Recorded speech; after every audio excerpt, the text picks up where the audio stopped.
Hey, welcome back to the Behind the Well Show. I'm your host, Roger Abel, joined with Elias Randel. Elias, a lot has happened in the last week or two since we've done our last show. We had a historic rate hike with the European Central Bank, and I guess yesterday, as we're filming this, or 2 days ago, we released our CPI data, which came in a little hotter than expected, caught a lot of people off guard, and we saw the reaction into the market yesterday. Yeah, kind of a painful one, I guess, yesterday. Big selling day, kind of shocking. So last night on our radio show that we do live on WMT, we were talking about this, and the markets were down 4 to 5% yesterday, but we're really just back to where we were 7 days ago.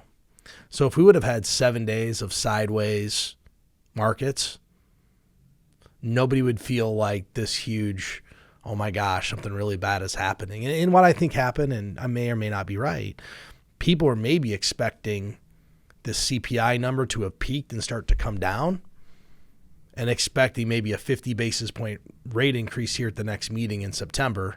And I think now with this number, it almost certain it's going to be 75, and there's people pricing in 1% now. So we're going to see what happens. So there's a lot of really important information coming out next week. But in general, if you look at the economy worldwide, they're starting to see some slowing in all of these other countries. They're starting to raise their interest rates too.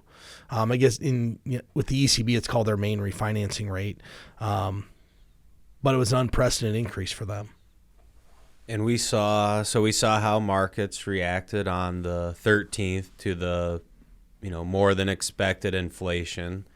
I think we've been talking about that all year, that the inflation numbers, every time they come out, there's going to be some reaction, good or bad. If it's what we expect, probably good. If it's worse than expected, probably bad. So that's been consistent all year long. And I think there were some people maybe getting a little bit ahead of themselves with the Federal Reserve talk, and them talking about maybe not raising rates as much as possible. And they've been pretty clear starting into last year that they're going to do what it takes to stop inflation.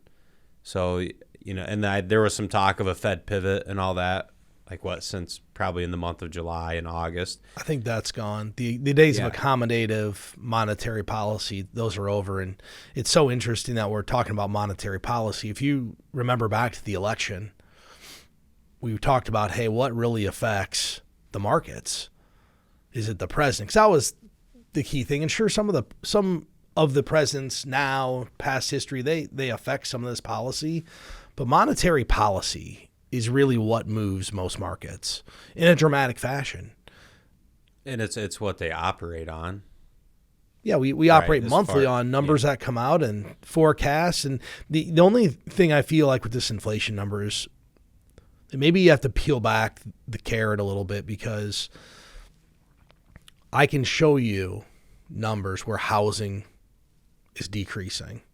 I've had 13 straight weeks of fuel prices and gasoline going down. So there are places that we are starting to see inflation tick down. And just, I think the biggest thing is we have inventories at places right now of consumer goods that we are going to see some sales. I was watching a few shows yesterday, and they were talking about, on CNBC, how, you really haven't seen a sale anywhere for 2 years.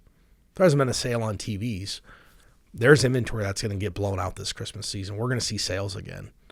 You no longer can sell your car for more than what you bought it for. Doug Wagner, who hosts our live radio show, he emailed an article from MasterCard, and it's kind of insightful into the overall environment we're in. But MasterCard is expecting a big holiday season as far as consumer spending, and one of the reasons was because of the excess inventory, there's going to be sales. And so they're just expecting a big Black Friday, just a lot of things. And the part of the article just talking about the excess inventory and how we're going to see some sales, and then probably even and I guess it's speculation because you don't know what's going to happen, but they're saying even the month leading up to Black Friday, there's going to be pre-Black Friday sales and just a lot of things that I think should probably help because, like you said, we haven't really seen sales the last couple of years. Well, we're going to. So I'm actually looking forward to that. On my screen porch of my house, I've got a original Panasonic plasma TV. I don't even know if they make plasma TVs anymore, but bought this in like 04, 05, and it was at the time cutting edge. I can't kill this thing. I leave it outside all winter. It's covered. It's good TV. But it gets really, really cold. So now when I turn it on, though, it has all this like red background to it until it gets warmed up. So I'm due for a TV, and my wife keeps asking when I'm going to replace it. In the last 2 years, I'm like, well, I just don't want to go spend what it's going to take to get a new TV out here. I'm hoping for that Black Friday sale. According to MasterCard, you're going to see one. I hope so. And there's something else interesting. I'm pretty tuned into financial media because number one, we need to talk about it because everybody else is. And number two, I like to hear what people say. And we still have this sect of people, or I guess pundits out there that believe there's still going to be this cataclysmic crash. There's Michael Burry's of the world, the Harry Dents. There's a few of them. But what's interesting in the past, 2 to 3 weeks, there's been a few people coming out of the woodwork saying, hey, look, now might be the time to get in. Jeremy Siegel, who's a Wharton professor, he's been pounding the table that, look, you'll be happy if you're in the market right now. It's time to buy, because he made the point that we talk about all the time. Once it starts to run, it's going to be really hard to get in. You're going to see it run 8, 10, 12%, and you might not get back in. And that's what everybody's waiting for. Right? Everybody's waiting for the all clear sign. There's not going to be an all clear sign. You're never going to find. There never is. There's never just a clear day that, okay, now's the time. You're not going to, trying to find the bottom of a market. That's not going to happen unless you're dollar cost averaging. If you have a systematic investment plan to dollar cost average, then you'll find you'll find the bottom with some of your money. But if you have a big chunk of money, the chances of you finding the exact bottom are very, very low. If you do, you probably got lucky. Well, sure, of course. That's exactly what happened. Or you had a crystal ball that no one else has. Sometimes better to be lucky than be good, I guess. And I was thinking about this the other day. They always talk about it's better to be early than late. Yeah. And what they're talking, most of the time, they're talking about getting out of a market because they think they're market timers. It works the same way. Better to be early than late to get back in the market. If you have cash or you came into some money or you had a CD or something come due, it's better to be early than late. And I was looking at a chart the other day that showed how much money is still in money market funds, and I think it lends to what Jeremy Siegel was talking about when they're saying it's time to get in. Because the money just sitting on the sidelines, eventually it's going to go somewhere. People aren't just going to park cash forever. So, and it was showing, this chart I was looking at, just showing how much money market fund money there is right now compared to the last few years. And if people start buying and the market starts running up, and then you get into that mentality, well, I'm going to wait for it to pull back again. And this year you actually could have done that a few times, right? We've had plenty of bear market rallies this year where we trade up for a while and then trade back down. But I think the key is you got to use those negative trading days or a string of them as an entry point for some of your money. Maybe you're not going to do all of it, but at some point you have to decide, okay, I am going to spend some cash. I'm going to pick some things and buy them if you're going to be a long-term investor. And if you're listening to our show, you probably are. So I would use the bad trading days and the strings of those as an entry point for at least some cash that you have on the sideline. That's what I would do. I was reading a Motley Fool article the other day, and this is going back to 1980, talking about how we've had 20 different occasions where the market's fallen over 20%, including, the Great Recession where it's down 57%. Early 2000s, it fell 50%. Since 1980, the S&P's earned nearly 3,600%. Yeah, that's so the person did nothing. And what's interesting about this is at the bottom, the Motley Fool gives the secret to making money in the stock market. And I'm sure every single person on this show, listening or watching, whatever you're doing, you want to know what the secret is. We know the secret. Buying all the time, staying invested. I'm quoting. Okay. While it can be intimidating, one of the best ways to maximize your earnings is to continue to invest during downturns. We've pounded the table that systematic investing, that's a winner for most people. And most people out there with their largest asset, which for most people is our 401k, largest investable asset, your house might be your largest asset, largest investable asset, they're doing that. They're systematically putting money in the 1st and the 15th. So whether they're exhibiting good investor behavior, they are. Well, that's the beauty of the 401k is no matter how you do it, it's going to be a systematic buying plan because it's just every paycheck, a little bit goes in and you buy more investments. And that's why 401ks work. That's why they're such a good tool and why a lot of people have built a lot of wealth in their 401k because it's just a systematic investing plan. It's pretty simple. So we're starting to come up on the end of the year, and I know we always do like an end of the year planning show. But I had a situation with a client the other day that really got me thinking about one of the things that people overlook with a lot of their money, and it happens a lot with your workplace 401k. It probably doesn't happen so much with your investment advisor, but with your workplace 401k it does, and there's some critical beneficiary mistakes that people make. They're just not paying attention to it. And part of it is if you go log into your 401k account, what's everybody focused on? The balance. The balance. That's it. How much money do I have? When you meet, if you have an advisor helping you with something, a lot of times in their reviews, they're prepping, hey, here's the beneficiaries. Do they look good? And it's probably not every time you meet with them, but hey, every couple of years, have your beneficiaries changed? Are they still the same? Is this how you want them? But one place that's vastly overlooked is the 401k because no one's bringing it up to them.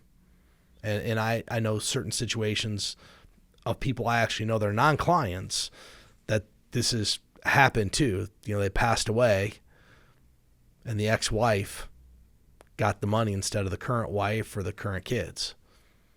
Oh, because she was still primary beneficiary. Never changed the beneficiary. Yeah. And guess that's what? A boo-boo. That's an owie. You cannot unwind it. Yeah, that's done. Yeah, so let's talk about it's just another prudent thing to be aware of. Who are your beneficiaries on your accounts?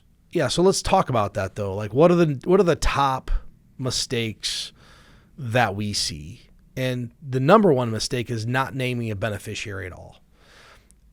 And typically on like an IRA or a 401k, they're going to require that you have a primary beneficiary listed, but they don't require a contingent. And for those that don't know what a contingent beneficiary is, that just says if something happens to yourself and the primary beneficiary at the same time, what happens to this money? Goes to the contingent beneficiaries. Right. If you don't have one listed, guess what happens? It goes to where someone else decides and not you. Yeah, it just becomes part of your estate then at that point. Yeah, and so that's on IRAs, insurance products. But the one thing people don't think about is you can put beneficiary designations on your bank account. You can add them to your investment accounts that aren't IRAs or Roth IRAs or life insurance or insurance products. You can add beneficiary designations to them, which helps, not go through probate. It directs your money how you want it to be directed. I know a lot of people think, well, yeah, I have a will. Well, wills are great. You should have one. But if you can have a direct beneficiary designation, why wouldn't you? Well, you should. It makes everything easier. Beneficiaries on accounts take precedent over a will anyway, right? We know that. If you have named beneficiaries on your accounts, that's who's going to inherit those. So it's a really simple way to just make sure if anything unfortunate happens, there's a clean way for your family to deal with it, right? And certainly in the case of, well, even when someone loses a parent, because, in our office, we have death claims all the time. It's just we've been in business for a long time. And most of our clients have named beneficiaries on their accounts, and it makes everything so much easier. Because then it's just a matter of doing paperwork, getting it processed, and getting everything done for those beneficiaries. Where in a situation where there isn't, well, now everything is just, it's subject to more, right? There's just more layers of rigmarole and stuff to go through. So it makes it harder on your whoever is inheriting your stuff. I think of two circumstances with two different people that are clients where they had let's just say a parent pass away. One, before the parent passed away, they'd set up basically either joint ownership or beneficiary designations on every single account that they could. Their whole probate process and settling the estate was very, very minimal. They didn't have to wait. I think of the most recent experience I've had with a client whose parent passed away, and we weren't the advisors on it. It was, they utilized a will and a trust. It's taken 9 months to get it figured out versus that of a few weeks. That's the difference. Right. And people don't think about it. One of the other place that I see this, some issues arise, Elias, around failing to take into account special circumstances for, someone's family dynamic. Yeah, and these would be situations where maybe a beneficiary shouldn't receive an asset directly. It could, someone with maybe special needs or someone with an inability to manage assets, or they have issues with debt, just anything that would kind of hamper their ability to manage the funds. And you can take those into consideration. And a lot of times what you'll see in those situations is the beneficiary, that portion of someone's account will be designated to like the trustee of a trust under a will of someone who's supposed to help be in charge of that specific individual in a family. And that's a good way to do it, because then they can inherit what you want them to receive, but then also have the protection in place and the things that they would need to actually receive that and manage that money responsibly and appropriately for themselves. The third one I see, and you don't see it a lot, but it does happen, is getting the name wrong. And I'm sure most parents know how to spell their kids' names.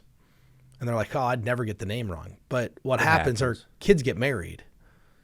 Yeah, that's the most common one is a daughter will get married and change her name, and then now has to prove that the name is changed. Doesn't mean they're not going to get paid.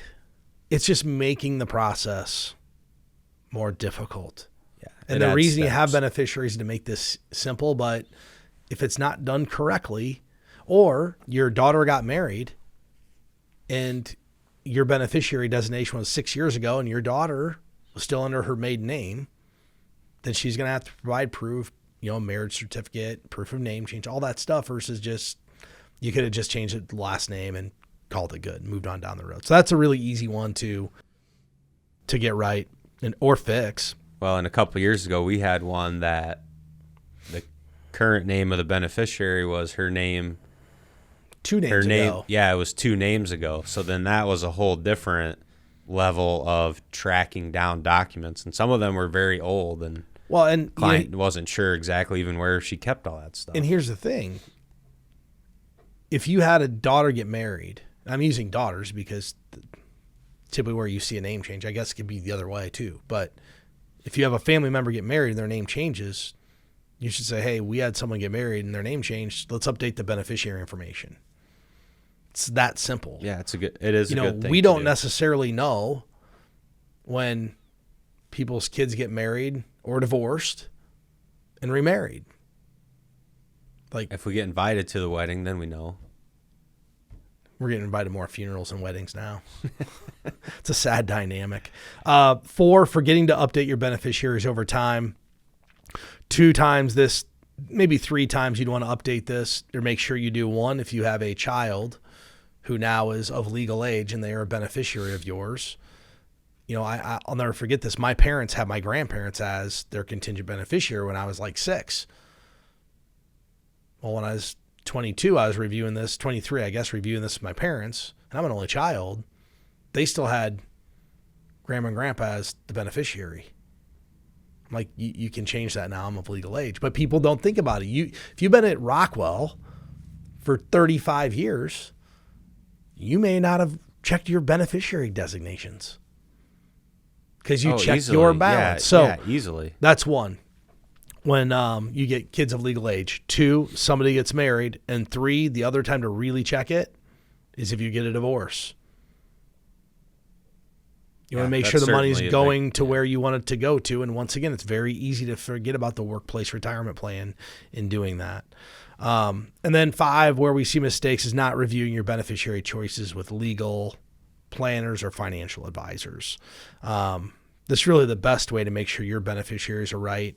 If you have a legal professional, and your advisors will guide you, but go to your attorney or your estate planning group that you are utilizing. Ask them exactly how do you want my beneficiary designation on these accounts? What makes most sense for my financial situation and where I'm at and what I want to accomplish with my money? What's the best way to do it? That is a good idea. And as far as any financial advisor you might work with, that information should be readily available to be able to provide who are the current beneficiaries on your account. And then also, if you need to make any changes, help you with the paperwork, which is an important thing to do if you are going to make any changes. So we've heard a lot about recently people struggling financially through COVID because of inflation. And I ran across an article, and it was the top 10 financial priorities for Americans. And I just thought it was interesting what some of these were. But number 10 on this list was paying for long-term care expenses. 9% of the people said this was a financial priority for them. And it is a growing problem. In fact, we had a call on our radio show last night from a woman. She called anonymously. And if you want to hear the show, you can go to premierinvestmentsofiowa.com, and I think the show will be out there. You can hear her question. But it was, hey, how do I finance long-term care? Because her husband had he had dementia, and they'd paid for long-term care insurance for 25 years. They ended up dropping the long-term care insurance because the premiums got so expensive they couldn't afford it. And now she's trying to figure out how to pay for the long-term care. And long story short, we always talk about the ways to pay for it. You can be self-insured, means you have enough money to pay for the in-home health care, assisted living, all that stuff yourself. 2, you could buy an insurance policy from a insurance company to help cover the cost. Or 3, you spend your assets and go on Title 19. And I don't know what their situation will be, but it is becoming more center focused for people and being concerned about it, because we are seeing people live longer. And we're seeing people that are living longer have some kind of mental incapacity where they're going to need or require care at some point in the future. And it is a concern, especially for clients as they get older. A lot of people ask, and it's a hard problem to solve right now because, what you just talked about, those are the options. But if someone does want to buy an insurance policy for long-term care, they're very expensive. I mean, we know that, being in the business. They're very expensive, and just it's hard to justify sometimes paying that amount of premium for that long, certainly for something that you have no idea if you're ever going to use it or not. And that's really, people struggle wrapping their mind around that and doing it. And I understand that. That's one part. The other part of it, the benefits aren't near as good as they used to be. If you start to do the cost analysis on this, in some cases, it's hard to really make the numbers work out. Number 9, supporting parents. 12% of respondents said supporting parents was their top financial priority right now. They said when they're young, mom and dad took care of you. Now it's your turn. I guess that's probably what. Well, I mean, this probably goes along with number 10, because if you think about when you need to start supporting a parent, it's at the point where they probably can't drive. They probably can't. And I don't think they're talking about financial support, like maybe at some level, but part of this is probably more, hey, mom and dad can't afford the nursing home. I don't want to see them go, or I don't want them to spend all their money. So I'll go support them with my time or help them financially with a few things that I can. And I see that happening as we have an aging population. there are more kids starting to take care of parents. They call them the sandwich generation. They're taking care of their parents and they're taking care of their own kids. I'm sure mom and dad appreciate that, though. If you're taking care of them and driving them to their appointments they need to go to, helping them get their groceries. Well, think about this. Let's say you're 56 years old. You had kids late in life. Right now, you could be taking care of your parents and your kids at exactly the same time. That would be a tough job. That's a lot of burden. Yeah, that'd be a tough job. I mean, I have 2 kids. I know you're going to have 3. I couldn't imagine throwing a couple of parents I had to, not that we wouldn't, just throwing them into the mix and making it even harder. Number 8, creating an inheritance or financial legacy. This is interesting because I would say in our office, I don't know what the split is, but we have some clients who are like, I'm going to spend every dollar I have, and others who want to leave something substantial to their kids. And this is all personal preference. We don't ever pass judgment on this. To us, it's whatever we can facilitate however they want to do it. Well, and this is where having a financial plan of some kind makes sense. You know, if your plan is you want to leave a legacy, it's probably better to plan for it earlier rather than later. Part of the reason is we can position assets that transfer the most tax efficient way to the next generation. It might change how you spend assets during retirement. If your goal is to transfer assets and you have, let's say, a Roth IRA, or you have a Roth 401k, and you have a traditional 401k or IRA, you might spend down the taxable assets first, knowing that those Roth accounts are going tax-free to the next generation. The other, I think, part of this we're seeing is there are a lot of people who, well, maybe not a lot, but it seems like it's more common now where people do want to spend more of their assets while they're alive on memories with their family instead of just leaving a legacy. It seems like we're helping more and more clients like figure out, well, how much extra can I spend every year to do something fun with everyone, and my planning's still going to work out. Well, so it seems like there's a mind shift there on what they actually want to accomplish as well. I think that's wonderful, because why wouldn't you want to see your family enjoy it?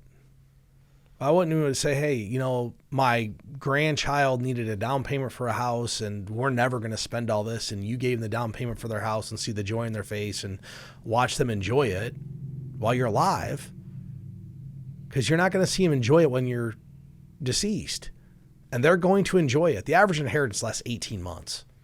That's it. Someone's going to enjoy 18 months. That money. Someone's going to enjoy it. So you can enjoy watching them enjoy it, or they're just going to enjoy it. Number 7, contributing. 17% of people said contributing to an education fund was of high priority to them.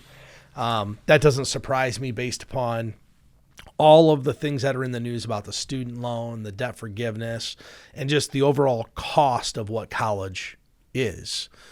Some people, I would imagine, I'll use myself as an example. I don't know what the actual cost for a student is today. I could easily go look it up. But if I think back to when I went, I know it's more than when I went. So, and I know because we're in the industry and I run calculations, but I'm just looking at normal parents. If you asked your parents what it costs to go to college today, or even one of your friends that doesn't have kids in college who's not in the financial business, they'd probably think it was what it was 15 years ago. I feel like they'd be shocked to hear what it actually costs. So I think what's come to light with all of the student loan talk and forgiving loans is people are like, wait a minute, what's it really cost to go? And then they find out, they're like, man, I better start putting some money away if I want to help my kids with their college education. And I have opinions on this, and I believe that, if you want to help your kids, that's great, but it shouldn't be at the cost of your retirement. Meaning, if you're not on track for retirement, I find it really difficult to start saving for a kid's college, because your kid doesn't have to go in debt to go to college. I know plenty of people who worked their way and paid for all of college by working. A lot of people do that. Well, let's not fool ourselves. College is not a full-time job. It's not. Being in college is like being retired. I mean, it's one of the greatest experiences. It's like 4 or 5. If you're doing it right, it's 5 years, but a lot of people only try to go for 4. But it's even, I guess if you maybe like triple major or you're really committed to your academics, but let's be honest, most people are there for the social life, the sports at the school, having fun. They're going to get a degree too, but it's almost like you go to college and it's being like retired part-time. I work nearly. You have way more autonomy in your schedule than, I remember graduating, going to work, and then you're like, wow, I'm actually busy now. And then you get married and have a family, and that's a whole nother level of being busy. And then you think about how busy you thought you were when you were in school because you had to go to, 4 or 5 classes a week and do some homework. It's easy. I worked almost full-time all the way through college. I didn't see a reason not to. Yeah, I did. I was a server. I waited on tables when I was remember in that. college. I met one of your friends at a restaurant in town. Red Lobster. That's where I worked. Home of the biscuit. Number 6, paying for healthcare expenses. 21% of people said that's their number one priority right now. I don't think this ever goes away. People always have healthcare expenses, whether it's premiums for insurance or had a baby or whatever it is. Health insurance keeps just going up. It's funny. I was listening to CNBC on the radio last night, and they talked about how both political parties for the last 2 decades have vowed to bring down healthcare expenses, and they just keep going up. And the exact opposite has The exact opposites happened. Number 5, just getting by to cover basic living expenses. And I would venture to guess 2 years ago, that was not number 5. 28% of people said they're just trying to get by to cover basic living expenses. I want to know what this was 2 years ago, because we talked about this on the radio show last night. Gas is up, food's up. So there's a certain part of this economy and segment of people who are really struggling with their bills. There's another segment of the economy that doesn't even notice the inflation. There is. And inflation hits the bottom 25% of income earners or families, however you want to look at it. It hits them the hardest because they're already having the hardest time getting by. And now just to go get groceries, it's more expensive. Put gas in their car to get to work, it's more expensive. This is probably, if I don't know when this survey was conducted, but if you did it today, this number might even be higher. There might be more people now that this is a big concern for them, just getting by. Think about gas. Just for the normal person to go to work, if they were spending $50 a week a couple of years ago, they're spending $80 to $90 a week. Well, $80 a week. That's a big increase.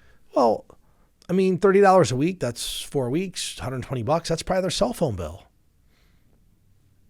And then you add in groceries that were, I heard the joke last night, it's now $100 a bag. For groceries? Yeah. I mean, we always used to call that whole paycheck, Whole Foods. We used to shop at Whole Foods. We're like, well, that's whole paycheck because your whole paycheck went to the groceries for 1 or 2 bags. But a guy last night on CNBC asked us to do it. He's like, yep, we all know it's $100 a bag for groceries at the grocery store. And it's not exactly accurate, but it's expensive. I went yesterday. I bought apples, I bought bananas, and a gallon of milk. And my bill is $19. Apples, banana, gallon of milk. $19. How many apples and bananas? 6 bananas, 8 apples. Really? And a gallon of milk. And $20. $19. Yeah, that's a lot for that. And the thing is, those are healthy items. Yeah, I could have went and got a bag of Doritos. I still had the milk. I could have got Doritos and Pringles and milk, and it would have been $11. And that's part of the problem. They've incentivized to make the worst food good for you. There's less Doritos in that bag now. Elias, number 4 on the list, with 29% of respondents supporting their children. What age kids are we talking about here? Yeah, and that's the problem with this. I don't know. But here's what I'd tell you. I'm going to guess it's probably under 18. Because at 18 or 21, or at least under college age. And here's why I'm going to guess. I'm going to take my own situation. We have inflation on food. You have inflation on all of these things around you. And then you throw in with a couple of kids who are 6 and 3 and they're starting to be involved in stuff. Well, we do dance. We do, for one child, we do dance. We do gymnastics and we do voice. And I know what those 3 things cost. And then if you multiply it by 2, most people are probably struggling to keep their kids involved in things and pay their bills and groceries and enjoy some of their own stuff. I mean, I know kind of what those cost. My wife handles that, but I know they're not inexpensive activities. Kids are expensive. And I got another one on the way, so my life's just going to get more expensive here in about a week or 2. Groceries won't go up for now, but I got to tell you something funny that Groceries happened. won't, but when I have 3 kids and 3 different activities. So since you know my girls, you'll appreciate this. Yesterday, my wife said to my oldest, she goes, "I'm hangry." And she goes, "What's hangry, Mom?" She goes, "Well, I'm hungry and angry." And my oldest daughter goes, "That's me all the time, Mom." But I thought that was funny from a little 6-year-old. But going back to things getting more expensive, I was home last Saturday with him by myself, Saturday or Sunday. My wife was out doing things. And I swear I just sat in the kitchen all day. I was making food for him constantly all day. I need a snack. I want some cheese. I want an apple, like all day. They're growing. They need to eat. Number 3, building emergency savings. 39% said this was important. And I think this is great because when a rainy day happens, and things have been pretty good here recently. The economy is good. We have low unemployment, but 39% of people want to build an emergency savings account. And what they're doing is they're preparing for the unknown. So let's think about what the Fed is doing. They're trying to slow the economy. As the economy slows, that's going to cause unemployment to rise. Because as companies slow and their revenues go down, what do? They lay people off. I think Wells Fargo just laid off a massive amount of people in their mortgage division because nobody's refinancing loans. They don't need all these people. Well, there's a trickle down there as we lay people off. And if you get laid off, this is why you want a 6-month emergency account. You want to have time to go find the next job. We're fortunate right now, it's easy to find a job. It hasn't always been that way, and it may not always continue to be that way. Yeah, and no one, this type of stuff we talk about, we probably talked about it back in the pandemic, how important an emergency fund or emergency savings is. And there's probably enough people the last 2 years that either that didn't have an appropriate emergency fund, and then we had this global pandemic, and it's probably more of a priority now for more people. Number 2, saving for retirement. 52% of people say this is their number 1 priority. I'm going to guess it's going to get more important for people, and here's why. If you think back to, 35 years ago, most people had a pension. Today, if you're new to the workforce, meaning you're under 30, most people aren't getting a pension. And if you do, you probably work for an insurance company. I know there's a few insurance companies, large insurance companies, that still offer pensions. Most people don't offer a pension anymore. It's a 401k, which means you have to save for retirement. You're in charge of your own future benefits. And this is going to become the number 1 priority, because otherwise people are going to wake up. They're not going to have anything. They're going to see their parents, our parents didn't teach our parents how to save money because they had a pension. No. They didn't have to save for retirement. You know what year the 401k was enacted? 1974. That's the year the 401k, ERISA came out, and that's when it was created. So the 401k's only been around for, less than 50 years. Yeah, from that perspective, it's still relatively new. It's still relatively new. The Roth IRA, that's relatively new. That was in the 90s. Like, these tools haven't been around that long. So a lot of the people who were retired, they didn't have to worry about this. They had a pension. They worked at Fairway for 40 years. They retired with a gold watch and a pension and took Social Security, and life was good. But with no pensions, people are going to have to pay more attention to what they are saving for retirement. I think we can agree that Americans are really not the best savers either. Americans are very good at spending money. we're probably the best consumers in that the leads into entire the next world. one. Paying off debt. Paying off debt. Why are people in debt? They can't avoid spending. It's way more, and it's true. It's more fun to spend it than save it. 55% of Americans said their financial priority right now is paying off debt. And I'm going to guess over half. And I'm going to guess that most of this is not mortgage debt. Most people aren't too worried about paying off their mortgage debt. They're worried about paying off their credit card debt. And that credit card debt is getting whacked right now. Because those rates went from 16% to 22, 23%. You think about a person, if you're carrying $50,000 in credit card debt, you're paying somebody $10,000 a year. That's a hefty fee to borrow money. I watched a Warren Buffett clip 2 or 3 days ago, and someone said, what's the number one best investment advice you could give somebody? He said, well, if you have a credit card, pay it off. And the person goes, but why? He goes, well, you're paying 12, 16, 18% on that card. Where are you going to go find an investment that pays 12 or 16 or 18% a year? He goes, that doesn't exist. Not on a static return, because that's a 12% every year, right? There's zero variance. It's not like a stock market that can average 12. There's zero variance. And he joked, he goes, if you don't want to pay it off, you bring your stuff over to me, and if you have good enough credit, I'll loan you the money at 12%. And everybody kind of chuckled. Of course he will. Yeah. So that's the number one priority for people. It's going to remain the number one priority, especially with inflation. We've actually started to see credit card balances start to increase. We talked about this on the radio show last night. People still aren't willing to give up their lifestyle, even though things are getting more expensive.